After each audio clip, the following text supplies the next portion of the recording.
welcome everyone to the NBCC Brown Bagger series. We're glad you could join us today. We have two fantastic speakers for today. We have with us Kelli Retallick and also Dr. Tad Sonstegard. Sorry about that, Tad. It's a tongue twister for me, but we're glad to have them here today, and we're continuing with our theme that we started this whole series off in, is what can we do from a genetic standpoint to address some of these environmental concerns that we have here in the beef industry. And so I have a couple of great topics today to follow up on that theme. And today we're going to kind of focus more on the improving adaptability in the cattle. So let me, as was said, this is brought to you by the NBCC Education Group, and that group consists of myself, Dr. Bob Weber at Kansas State, and Dr. Matt Spangler at the University of Nebraska. We've been pulling this together now for pretty close to 20 years, and we always come to you in October. So glad to be able to do that again this year. Would encourage you guys to go to the website. It is still up and functioning. We appreciate Iowa State helping us out in that regard, and it's just nbcec.org.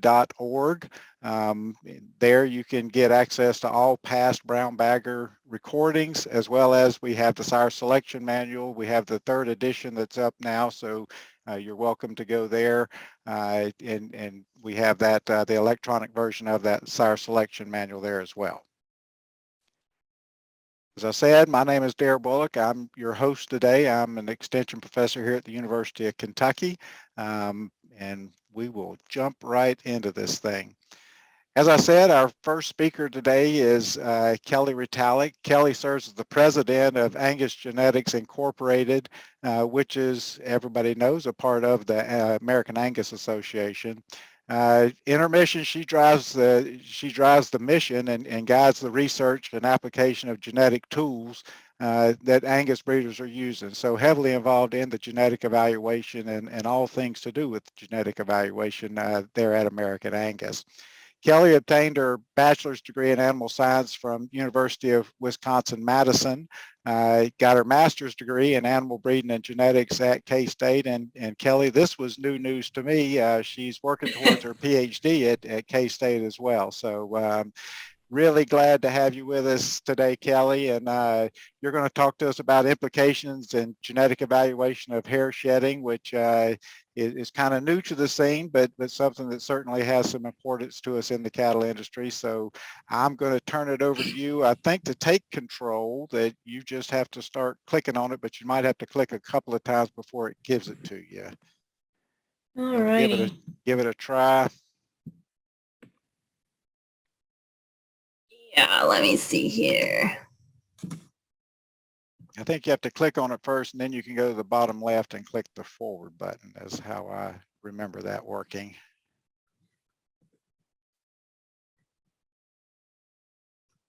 I can see the forward button, but it won't let me click on it. Bob, if you're still around, you got any ideas for that?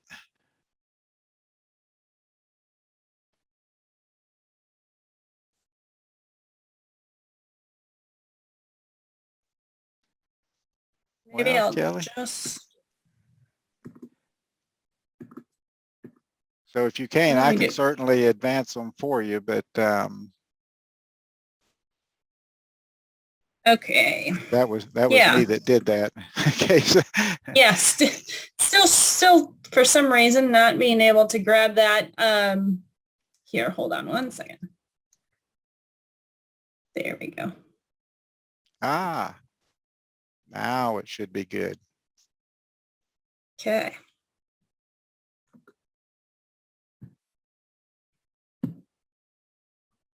Is it still not doing it, or? Nope. All right, just let me know and I'll advance it for you. Alrighty. Well, first of all, thanks to Darrh in the group for inviting Angus to speak on this topic. This is something that's a little bit different trait for us that we've really started to think about as we try to find kind of novel traits for genetic selection and trying to find ways that we can actually increase the adaptability of these individual animals in different regions of the country. So Darrh, if you wouldn't mind forwarding the slide. So when we think about this, there's been a lot of research out there. This came out of the group from Missouri as we start to think about different regions of the country and how we can basically separate those into regions from, the arid prairie to the extreme desert, to the Corn Belt and into the southeast region of the United States. And so as we think about, the different types of animals that work in these environments, the one that we're really focused on today is going to be kind of the southeast region where we're burdened by things like fescue toxicosis. We're burdened by things like extreme heat and the need to be able to find cattle that can actually be more suited or more well adapted for those particular environments. So as we think about basically the need for these types of tools, the one thing that we've come up with as far as a predictor for how much heat stress really causes the industry, it's anywhere to upward to $500 million that's really burdening the industry when we start to talk about heat stress. And so still can't control this thing. So if you just want to forward the slide. So when we talk about what we're going to talk about today, we're really focusing on this region where, this heat stress is very prevalent in hot fescue kind of is around and inside of our pastures. So go ahead, Darrh. So one of the things that the American Angus Association has worked alongside external research collaborators is to really come up with a solution for these members who are in these types of regions. And one of the things that we've worked towards is basically coming up with a scoring guide or a scoring solution so individuals can actually collect phenotypes. And once we have the phenotypes, like you all know on the call, we can start to think about how do we use those phenotypes and can we put them into a genetic evaluation. So go ahead and forward, Darrh. When we think about this hair shed scoring system, this isn't a surprise to many of you on this brown bagger presentation, but it's basically a 1 through 5 scoring system where we're going to start with the score of 5, which is going to be an animal that is 0% shed off and basically has a full winter coat. When we go to a score of 4, which is going to be a 25% loss of the winter coat, and they're going to start to lose that winter hair shed coat basically from front to back and top to bottom. So you can see in this score of 4, we're starting to see some of that winter hair shed off around the head and neck and down through the brisket region. And then when we start to move into that intermediate score of 3, our score of 3 is basically a 50% hair shed loss where you're really starting to see some of those spots along the top line and down through the hindquarters and inside that brisket that's really starting to shed off that hair score. Finally, we start to get to that score of 2, which this individual female is really only holding hair on the flanks and in and around that belly. And then finally, a score of 1 is going to be an animal that's basically 100% shed off with no remaining winter coat. So as we went to pursue this individual opportunity, we started working with a couple of different groups, and I'd be remiss if I didn't point out these individuals and these individual groups that have basically helped Angus get to where we are today. So a lot of this research started out with Mississippi State University and North Carolina State University through an Angus Foundation project that we were able to work on with them. And when we think about that, that was really kind of the start of where some of those pictures, that scoring cards started getting basically analyzed and figured out so we could actually start collecting those phenotypes. And then our most recent research really happened with the University of Missouri. And I really want to credit Dr. Harley Durbin in this work. She was a past AGI intern that basically took all of these data points, whether it was collected through the Angus Foundation project, Angus members who had been collecting them on their own will, or the Hairshed project that the University of Missouri had ran from 2016 to 2019, and was really able to research those scores and put it into basically a genetic evaluation that we could start to predict some individual EPDs with. And so now we'll just kind of take a look at, where are these records being captured? So in this study that Dr. Durbin did, and it was published in 2020, basically the data captured through this preliminary work was from 2011 to 2019. And most of the scores themselves were captured from April through June. And so being able to capture that variation in the cow herd is obviously key in order to do some of this work. If we score them too early, we score them too late, and we have all fives or all ones, basically that's really not going to help us with a genetic evaluation. So when they originally captured those scores, obviously things like date of birth, pedigree, sex, ranch location, and whether or not those animals were grazing toxic fescue were collected. So initially that project had around 14,000 records that were available to basically start to model this individual trait, and nearly 8,600 animals. And so you can see that predominantly most of those records were captured in that southeast region. So through that work, hair shedding was found to be moderately heritable. So it actually kind of fell right between our post-weaning gain trait that has about a 28% heritability and just a little less heritable than something like carcass marbling that our Angus producers are used to using. So it landed right around about a 42% heritability. We do have a repeated records model in place. So as you saw on that last slide, we had 14,000 records, but roughly 86,000 individual animals being scored. We found over time that those repeated records can be useful for this genetic evaluation, mainly because we do have an age component, right, that significantly affects how well these cattle are going to shed off. And we'll talk a little bit more about that later.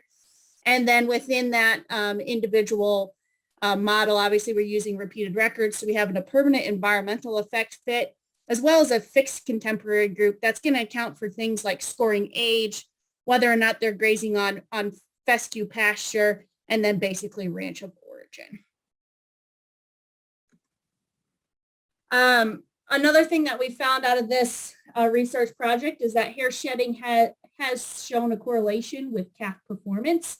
So we had moderate correlation estimates out of the Angus data with the dam's hair shed score and the calf weaning weight. And so basically when we put that in terms of pounds of weaning weight difference in that calf, when we had a female that had a hair shed score of 5 versus a female that had a hair shed score of 1, when we looked at calf weaning weight, that was on average a 35-pound difference in calf weaning weight when those calves were weaned off in the fall. So that was something that obviously is important to our breeders as we're trying to think through, what cows are going to best perform in these different environments, and how can this hair shed EPD tool really be applicable from a production efficiency standpoint. So when we talk to individual producers, we do try to set this up and set them up for success. Obviously, a lot of those scores that were used in that original research work were done by research universities, graduate students, undergraduate students, and others. And so now we're really trying to implement this on an on-farm scoring system where it's really the responsibility of our membership to collect those scores and send them in. We try to point out a couple of different things. And I think that first bullet point, you can't stress that enough because obviously the scores that we talk about here were being captured from roughly April to June. But when we think about this, we want to make sure that as we move into the warm season, as we move into the spring season, obviously we have a difference in temperatures. So we want to collect those scores when the most variation exists. Some of the feedback that I've heard from individuals who have been participating in this scoring system is they can really see this. They can go out on the same time, May 15th one year, go out on May 15th the next year. And it's very variable whether or not, those cows are ready to be scored in that individual time. So that's something that producers definitely have to pay attention to. The other part of that is that age has a significant effect on hair shedding. So we do have kind of a data edit in there that cattle need to be at least yearlings in order to be used for the genetic evaluation. So we don't see a lot of pre-sorts, right, on hair shed scoring from weaning to yearling. And so we're not concerned about a bias sneaking into that evaluation or anything like that. But these cattle need to be scored as at least yearlings because that's when we really start to see this variation expressed in different groups. We try to make sure that people can score the entire herd, right, to capture full contemporary groups. Obviously, as cattle fall out as they get older, get culled for various reasons, our contemporary groups can get smaller as we move along. And ideally, yeah, we would score every single year, but based on the repeatability of this trait, we feel like if you can collect at least 3 years of data on each female, that's going to be pretty suffice to get the most accurate individual EPD prediction or at least a very accurate EPD prediction on these individuals inside of this genetic evaluation. So currently where we're at today, we do have a Hairshed Research EPD report out online for those of you to want to go and dive into that and see. These are basically going to be AI sires that have a given level of accuracy that have been moved into this genetic evaluation. Currently, we have about 20,000, almost 21,000 total records that have been collected through these various research projects, and now mainly from our individual association members. And we're going to look to move from this research EPD to a production EPD quite soon. So we feel like this is going to fit very nicely into kind of our new cohort of traits that we deem management traits right now. You can see if Darrh wants to click on that. Some of the other traits that are included in that, things like docility, the foot conformation EPDs, and as well as PAP. PAP would be another one that we're really targeting to try to increase the environmental adaptability of animals across various environments. So feel that this is a really complete place to kind of plug these EPDs into. And then finally, just a few notes. Why was this important for Angus to actually go after and try to create a genetic evaluation for? Well, our members came to us and came to academic groups and said, hey, we have a problem. Can you help us with it? And we're really hoping that a tool like this is going to allow allow individuals to select cattle more suited to these types of environments, right? It opens the door for international commerce as we can maybe target the more correct Angus cattle to send into those harsher, hotter environments that traditionally our Angus cattle aren't used to being in. And then honestly improves the implications or maybe the outlook around sustainability and animal welfare. I think obviously sustainability isn't going to go away. This is something that's really apparent to us. And one piece of that from a consumer standpoint is this animal welfare standpoint. If we can keep, animals thriving in these different types of environments, have them more suited for these different types of environments and increase production efficiency at the same time, that's a really good story for the beef industry to be able to tell around sustainability. And one more question we have left is basically, how do these individual environmental adaptability tools fit within the toolkit of selection indexes? I think that we can all agree that when we have selection indexes that are put together very nicely and put together very well, that our members are going to gravitate towards them. And they're going to be able to figure out, how much selection pressure do I place on something like this? Obviously, with our selection indexes being more nationally recognized breeding objectives across many different environments. This is going to take some thought as to, how do these types of tools fit into those? I think that's a question we're going to get at least from the Southeastern breeders for sure, how, it's very important for their breeding objective. And so it'll be interesting to see as we go along what types of values we can give to those individual producers. So with that, we're going to keep this short and sweet today, but if you guys have any questions or any discussion that you want to have, we're sure open to that. Sure, appreciate it, Kelli. So if you do have a question, you should be able to see there's a Q&A tab. If you'll click on that and type your question in there, that helps us out a good bit. I can check the chats too, but it's best if you guys put them in the Q&A if you would. I usually don't have a shortage of questions, Kelli. Very few answers, but have plenty of questions. So I'm going to hit you up. I don't see any in the box yet, but and it's this is going to be strange because I greatly appreciate the focus you guys have had with this kind of targeted to the fescue belt, since we're kind of square in the middle of that. But have you looked and seen if it still had some of the same impacts outside of the fescue belt, like in the Southwest, some areas where they have, a tremendous amount of heat, but not the fescue issue. Yeah, so we definitely know that there is a large effect in performance, and large difference in hair shed scoring from a genetic standpoint when, cattle are grazed on fescue or if they're not grazed on fescue. That's why we've built that into that contemporary group definition and things like that. But at the same time, we have had some hair shedding scores be collected from different environments, and we see similar patterns, but it's probably a little too early to tell the exact effect right now, Darrh, just because of the fact that we have a limited number that are really outside of this system. Now, since we've moved into this research EPD, and the one thing we know about producers is that if you give them a blank box, they're pretty in tune with trying to collect the phenotypes to help them predict those genetic tools and those EPDs. And so I think we'll continue to see more and more of that data collection from various parts of the country. Yep. The Southeast and the heat and humidity and the Southwest and everything else. That'll be interesting. And so Philip Lancaster kind of followed up on that with a question. The focus has been on heat tolerance, but is there any implications for northern parts of the country? And I wonder if that's looking at it maybe from a reverse effect, that the ones that easily shed, do they not adapt so well in the north? I think that's where Philip's going with that. Yeah.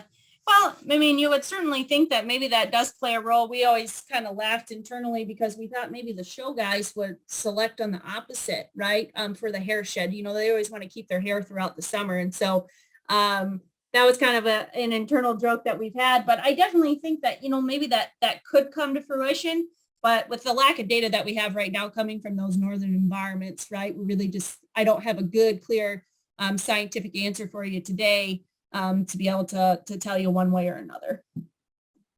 Okay, Jason Sawyer asked, are you aware of demonstrated correlation between hair scores and production response? In other words, if I have a high shedder and a low shedder, what size of effect might I expect in production metrics like pounds weaned? Assume common environment.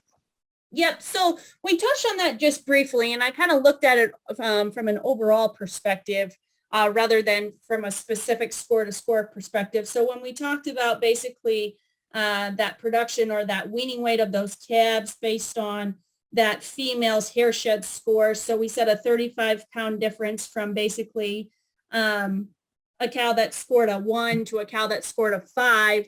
So if you think about that, that's about a 7-pound difference for each incremental score as you move down the scale. So a 7-pound increase in weaning weight as you move from a cow that has a 5 to a cow that has a 4, a cow that has a 4 to a cow that has a 3. So basically a 35-pound difference as you look at that kind of scoring system, moving from a 5, which has a full winter coat, right down to a 1, which is completely shed off early in the spring. Sounds good. You got a thank you for that. So that was what he was looking for, I think. All right. So if you have any questions, keep putting them in there. Kelly, I think you'll be able to stick around with us the whole time. And if they have more questions, handle those at the end. Does that work for you? That works great for me. Good deal. Then we are going to move right along and stay on time. All right. Our next up, we have Dr. Tad Sonstegard. Golly, Tad, I'm sorry about that. With my name, you'd think I'd be better with other people's names, but he's currently the Chief Executive Officer at Acceligen, which is a subsidiary of Recombinetics. Golly, I can't talk at all today, where he leads the commercialization efforts dedicated to food animal improvement through precision breeding. Acceligen was the first company to make gene-edited livestock, and they expect to be the first to commercialize genetic products from them in 2021. Before joining Acceligen in 2015, Tad led the livestock genomics research program at USDA, which included developing the first commercial ag-based SNP tool for genomic selection. Dr. Sonstegard received his undergraduate degree from Iowa State and PhD from University of Minnesota.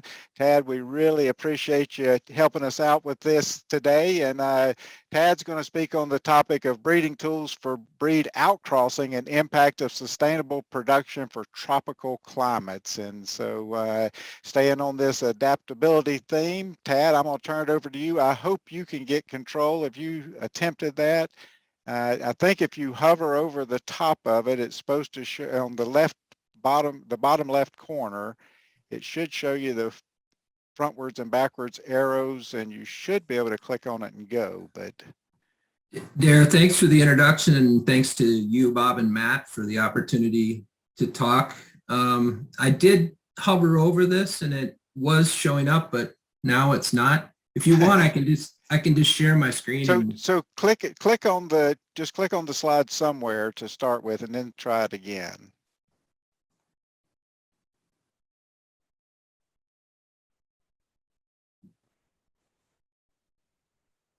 Still nothing? No. We can do it either way. If you would prefer to share your screen. Yeah, I prefer to share. It's easier for me. I think so too. So let's see what we can do. You just have to give me permission. There you go. I stopped sharing, so give it a shot now. All right. How's that? Looks perfect. All right. All right. So thanks again. You know, hang on a sec here. This out of the way.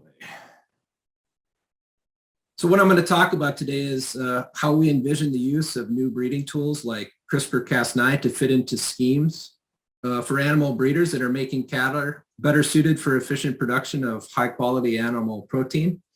And I think it's especially related to rapid and sustainable improvement of bovine genetics for both dairy and beef in the tropics, something that we've tried to do just by import-export and hasn't been very successful, or by crossbreeding. So this is just an alternative to that. And I'm going to give examples of how that might be applied in a commercial setting to provide value.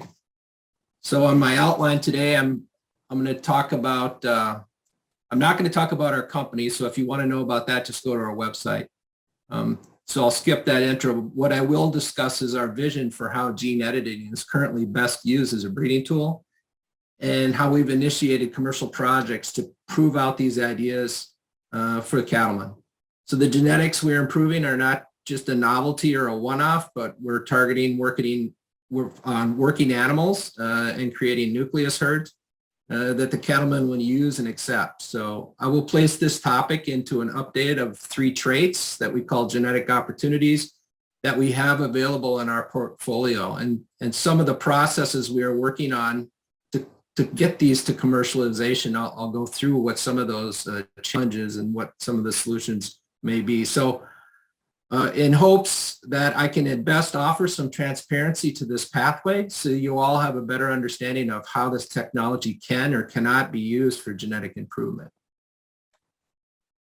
So the big picture for us is really what's coming through the media and that's the need to change food animal production. I know cattle get blamed for a lot and they're not always the cause.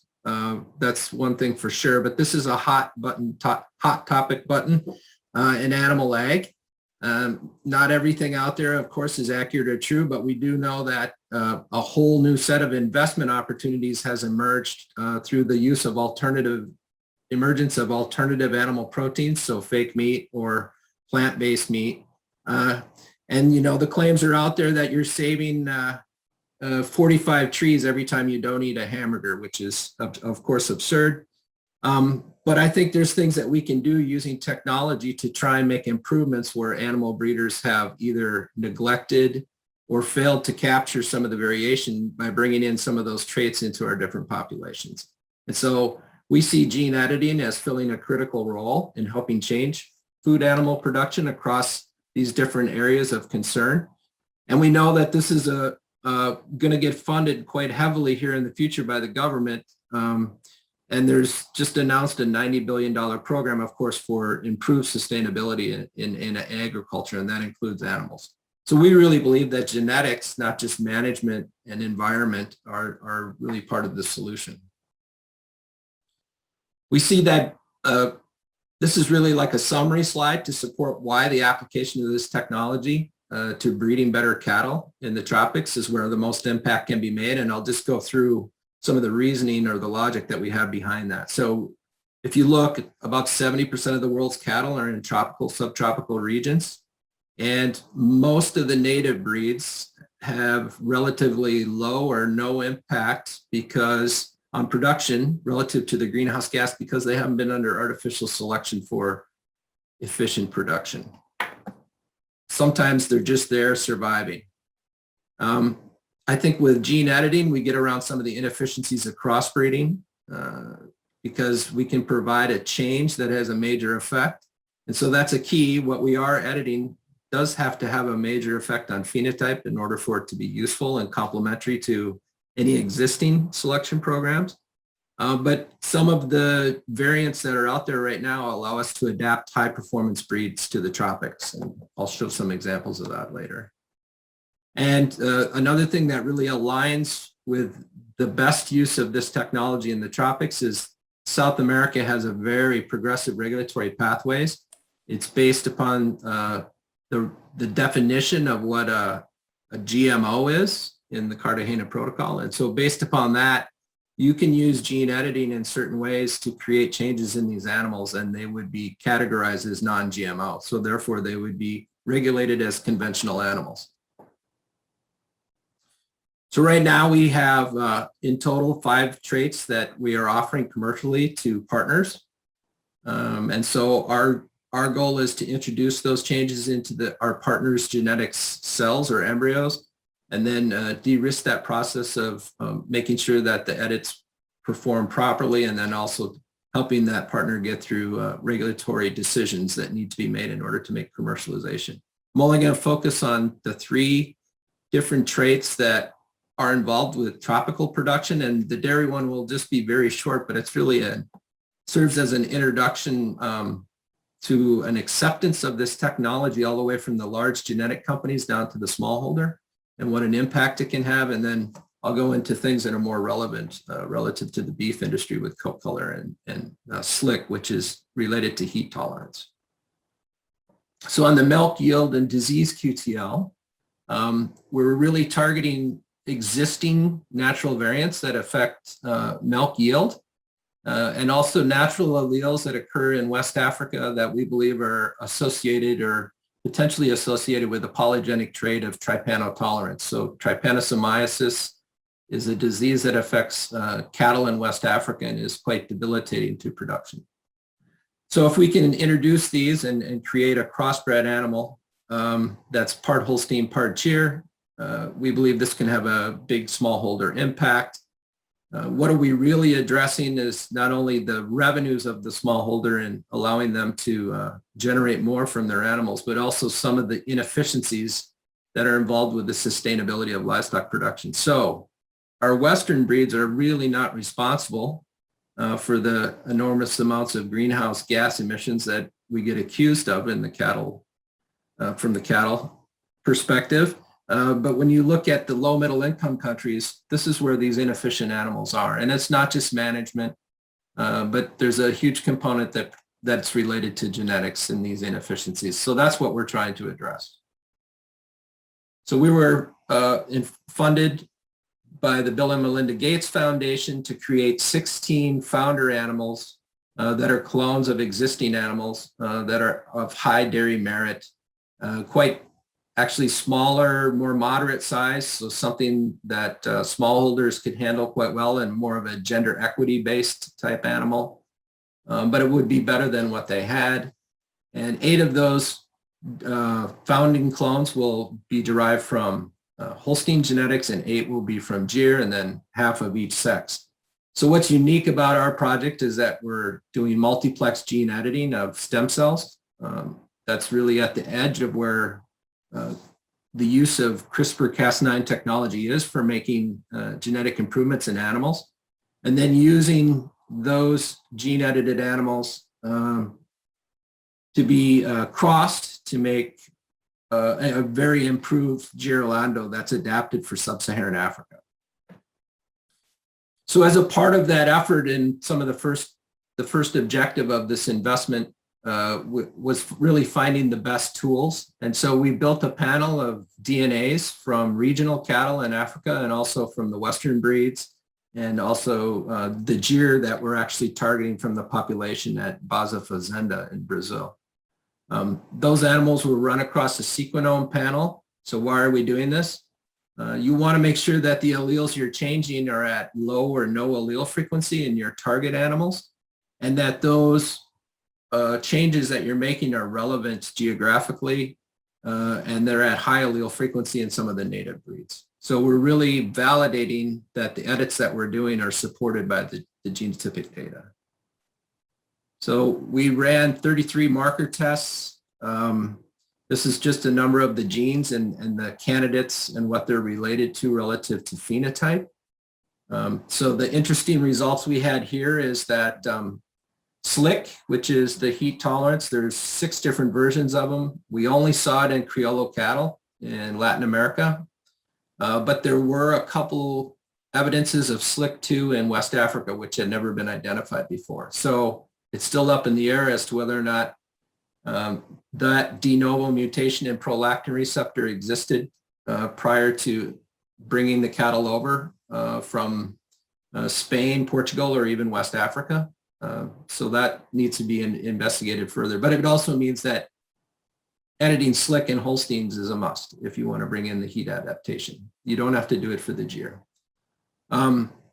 We didn't find any Holstein growth hormone receptor alleles for better milk yield in Gyr. The allele frequency in that population is 0. We determined that DGAT1, the high milk allele, is probably not a best QTL target, so we removed it. We also looked at PLOG1, which is related to size and fertility. And we found that really PLOG1 is fixed for the ancient allele in most African breeds. So what does that mean? It's usually correlated with smaller stature and earlier fertility. But it's also in PLAG1 is also in a region that's really difficult to edit, and the actual causative mutation is still up in the air. So we decided to not edit that. But we did focus on 2 edits for trypano tolerance. And we know that FDX2 actually has no allele frequency within Gyr, and Zebu are quite susceptible to trypano tolerance. So hoping to improve their tolerance to that disease. And then we made a change in the Taurus for Marco because there's a Zebu allele that clearly is under selection that doesn't seem to function very well in allowing M. bovis infection. So that work continues. We've already created Holstein cell lines that have 3 and 4 edits, and those clones are being transferred at Transova Genetics, and we have more scheduled for the end of this month. So we're well on our way to making the 8 Holstein animals. On the Gyr, we're a little bit behind, but we certainly have the cells harvested. It's just difficult to move things during COVID. So now I'm going to switch over to coat color. Again, these are naturally occurring alleles. The phenotypes and the food safety are known because we've been eating these different coat-colored animals for thousands of years. So I think the real question here is what's the opportunity and why would a cattleman be interested in this, especially a purebred breeder? So just a quick summary, we know the Angus breed is almost 200 years old, and Black Angus obviously is the #1 breed with at least 73% of the market share in the seed stock. Red Angus is #3. But Red Angus really didn't derive from Black Angus per se. The red gene came in from some sort of admixture breeding that happened probably around the 19th century. And we know that red has been removed from the black breed, and the United States is the only place where these 2 cattle are really distinguished by different breed associations, both very successful. So why would you need to change a black animal to red? And what that allows for a Red Angus breeder is it gives them access to the entire Angus genetic pool. So they can, they're sort of somewhat limited right now in outcross opportunities within the Red Angus breed. Of course, we got into this because we were approached by somebody who wanted to make the perfect red animal, which is a religious icon. in the Jewish faith, if you didn't know that, and it's supposed to mark Armageddon. We passed on that because our business is to make food animals, not religious icons, but we did do the diligence to figure out what traits would we change if we really wanted to make an animal super red. We also know that there's some discussion out there or anecdotal evidence that the red animals are a little bit better at heat tolerance than black. There's no real published literature to support that, and we know that sometimes the black coat gets sensationalized or was intended to be sensationalized by anti-animal ag activists. So that's out there as well. And again, just the opportunity for the red Angus breeders to have more diversity and opportunity for genetic improvement. We know there's multiple red mutations beside the traditional one in MC1R that truncates the gene, but there was also a spontaneous mutation that happened in black Simmental. That's the red Charlie gene, also in MC1R. And then there was a dominant red that was found in Holsteins. That's at a gene called COPA that was happened in the 1980s, but was just recently published within the last 5 years. So we do offer both those changes. And I can tell you that it works. I can't say much more than that right now, but we do have a partnership and we've made a black animal red and actually dominant red. I will say that for many breeders, trying to understand what the processes of gene editing, we try to simplify that by comparing the different breeding methods. And once they understand this, it's really easy for them to accept the use of gene editing as a technology that's just a breeding tool. I think in many cases, when we think very quickly and we think about gene editing, we automatically bin it into what would be called GMO breeding. GMO breeding was never commercialized in animals. Many test animals were made during the 80s and 90s and some in the 2000s, but these animals never made it to market, and really the types of animals that were made were nothing that the industry asked for. So I think with gene editing, it's a completely different approach in that you can make those specific changes and introduce naturally occurring alleles and just bypass all the crossbreeding. So once the breeder understands that, they can see that it's just really a progression of breeding tools where you've actually combined innovations that happened in the 1980s with reproductive technologies with the use of the Nobel Prize-winning technology from 2012 with CRISPR-Cas9 to make genetic changes in animals very quickly. And really, that's going to complement the DNA testing and genomic EPD technology that's out there. So as validation of that technology, in September, we saw that both the Angus Association and the Red Angus Association finalized guidelines for registry of these animals. And Red Angus has even gone so far as to approve some traits, both for SLIC, which is related to heat tolerance, and coat color changes. So what's important about that for commercialization is if you're not really able to register your animals, of course, you don't capture the value of being purebred, but you also, by being registered, you become export eligible, which is very important for transport of embryo semens across international borders. So we were really happy with these outcomes and are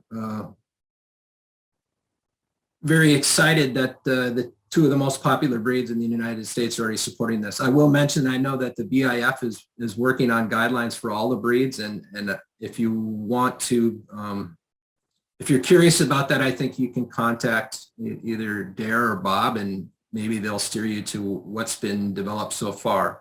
But I think they're doing a really good job at that. So the final trait I'm going to talk about is related to heat tolerance, and I appreciate the introduction to this sort of a trait that Kelli gave relative to the hair shedding. I think the trait that we're talking about is an animal that really doesn't shed hair, it just always has short hair. And we know some of the other morphological differences are more active sweat glands in these animals that have this mutation within the prolactin receptor, which doesn't allow it to fully function. And activate gene expression downstream when prolactin is in contact with the dimer receptor. So again, natural alleles, we've already eaten this food. There's thousands, tens of thousands of animals that have this trait already on the ground. So what is the opportunity? We think it's really in the expanded use of Angus genetics in the tropics.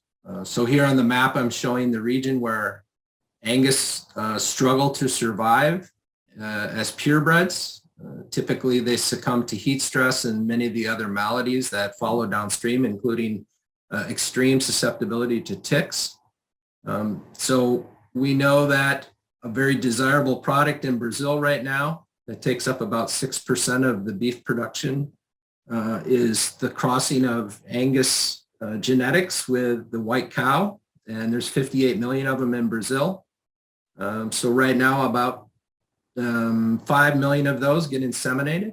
And so really being able to expand that opportunity out by having bulls that are able to survive and walk on the ground and breed Nilori cows, we see that as the biggest opportunity. So the support of this is very evident from the sales of Angus semen in Brazil, and that's based upon fixed time AI programs. So where will this curve flatten out in the future is really unknown. It seems like it's going to continue to grow. As long as fixed time AI programs are amenable to the type of production conditions in Brazil, there's probably the sky is the limit as far as the use of Angus semen. So big opportunity, of course, for U.S. genetic providers of Angus semen in Brazil. But we could probably do even better if we were using slick Angus. What is the sustainability impact of Angus genetics already in Brazil? So the big difference here is that an F1 reaches slaughter weight 180 days less time.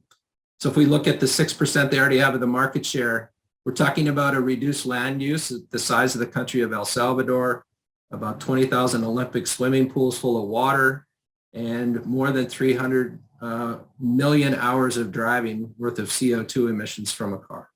So quite substantial, and being able to double or triple that through the use of bulls also walking on the ground could really change the landscape of beef production in Brazil and its sustainability.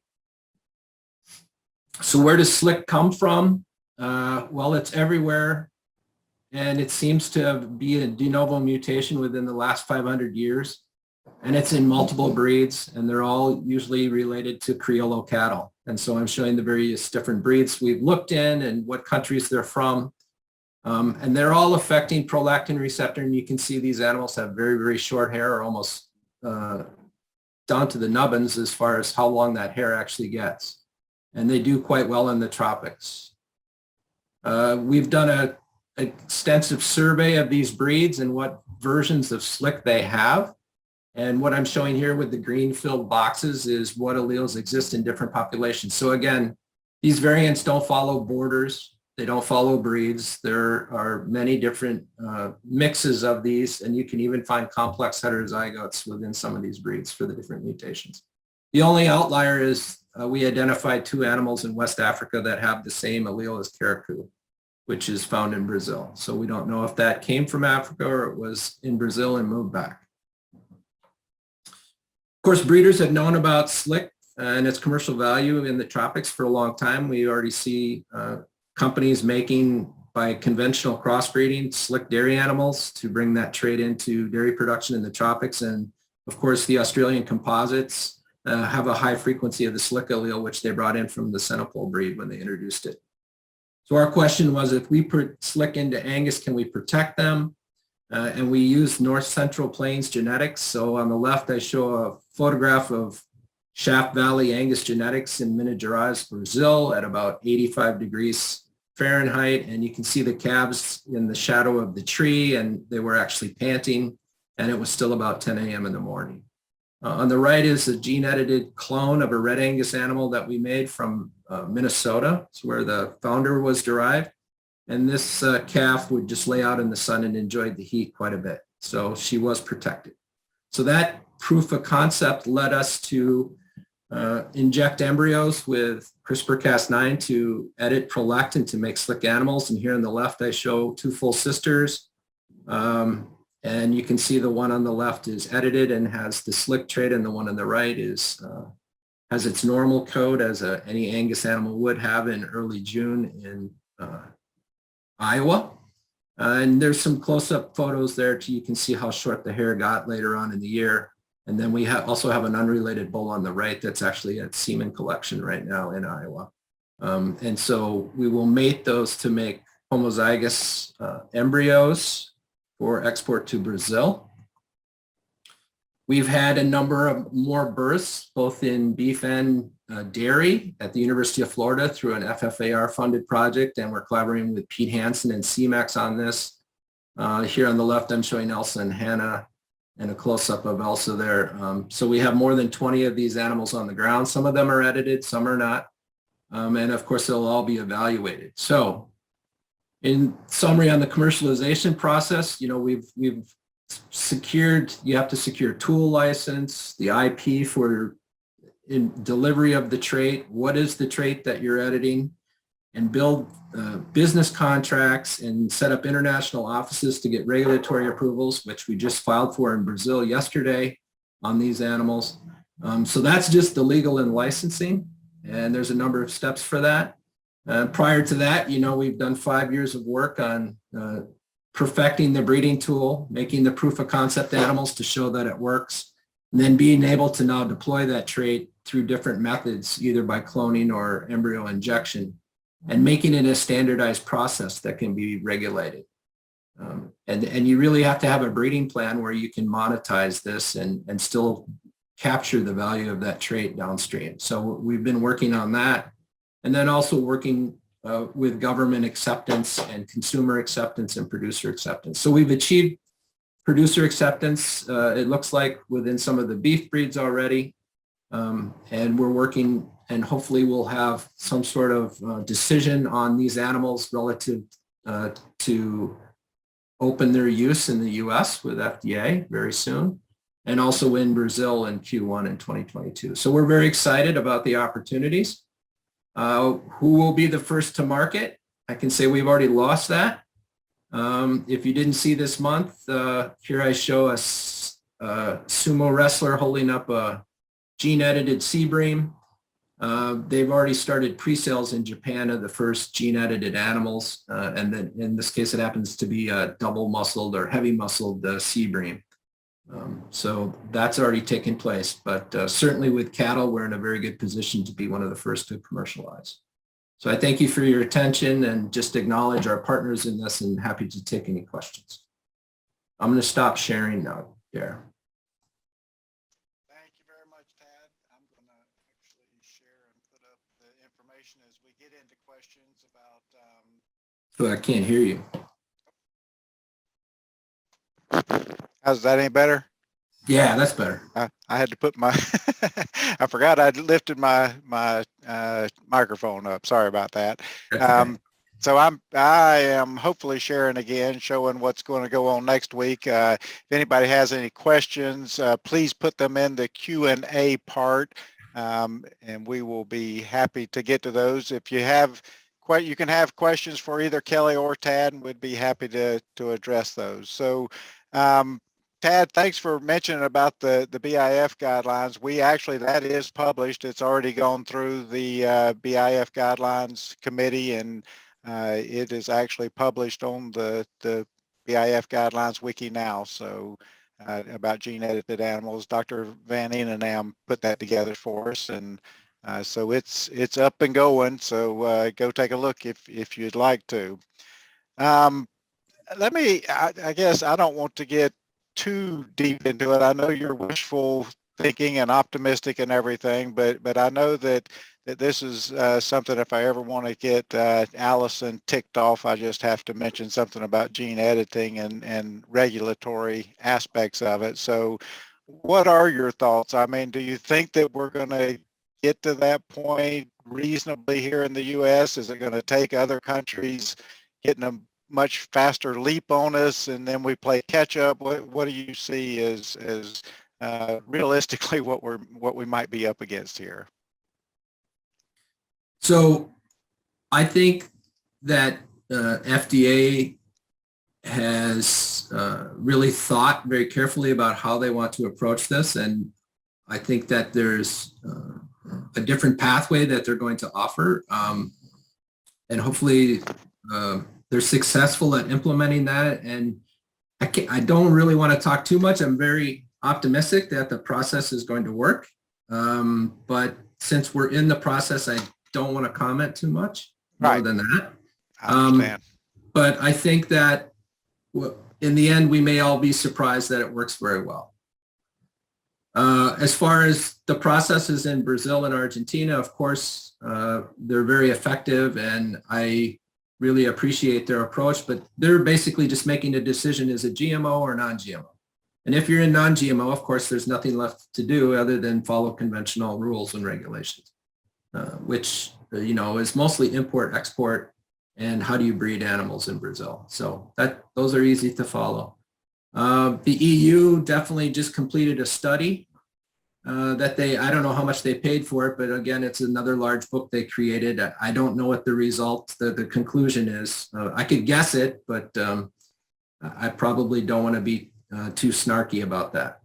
So, and we're very optimistic that the animals we're making intended for sub-Saharan Africa, that those countries that are target countries will follow along with the same sort of frameworks that were built in Brazil and Argentina for following the definition by the Cartagena Protocol to be able to allow that technology there.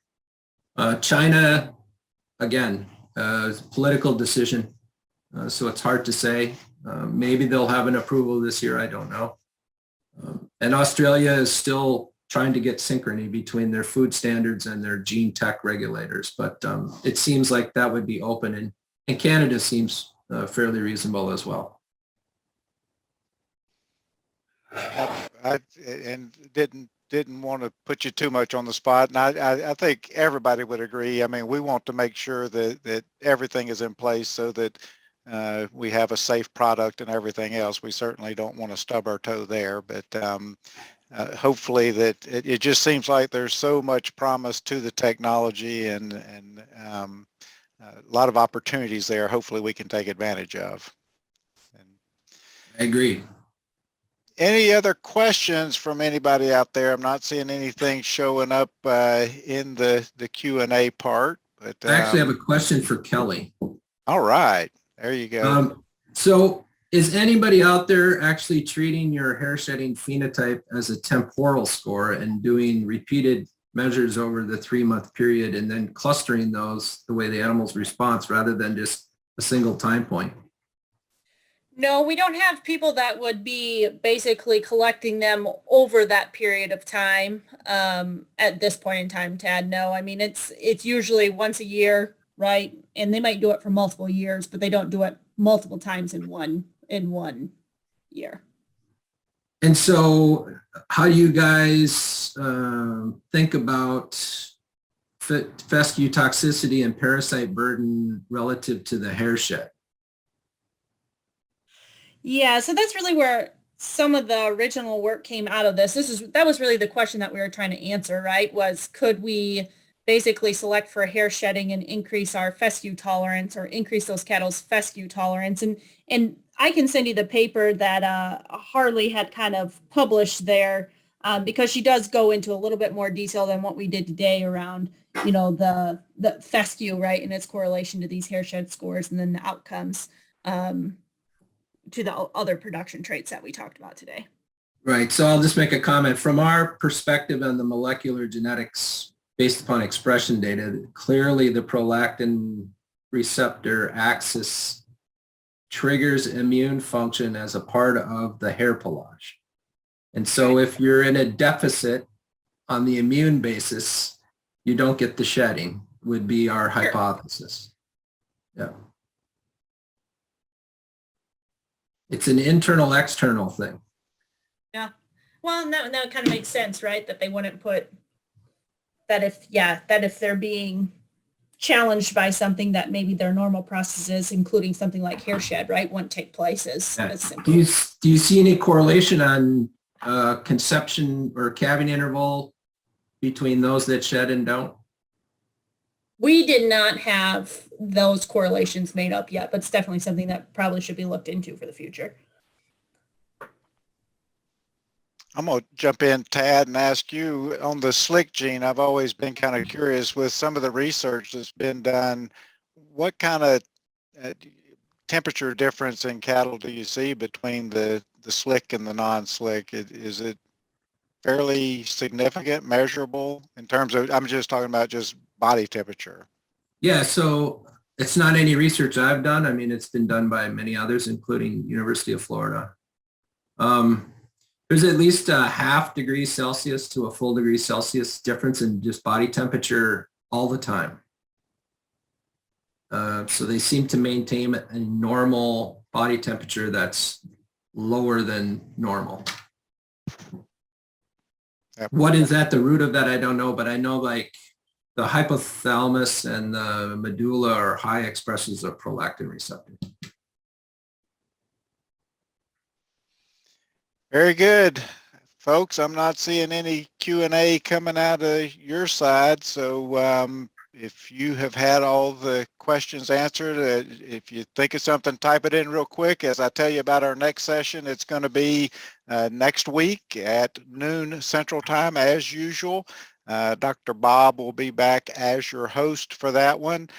We have two good topics. The first one, fitting environmental impact traits into economic selection indices by Dr. John Crowley. And then we're going to talk about climate neutral beef. Where do we go from here? Dr. Jason Sawyer is going to speak on that. And we're also going to have a little brief invitation for you guys to come to BIF next year, which is going to be in New Mexico in early June. So we can put in practice to see. I don't have the slick gene going right now, so I might be a little, if I don't get my hair cut before then, I might be a little hot in Las Cruces. I'm going to have to make that a goal. I'm going to have to get a haircut before then. All right, any last minute questions, we'll put you on. Otherwise, I'm going to thank our speakers again for an excellent job. I think that was fantastic. A lot of great information, and it's really encouraging, I think, with all these topics we've been going over, that the beef industry is as focused as it is on doing what we can from an environmental impact standpoint, and making sure the welfare of our animals and our environmental footprint is as little as possible. So thanks again to our speakers today. Look forward to seeing everybody next week. And with that, I'm going to sign off and say, catch you guys next week.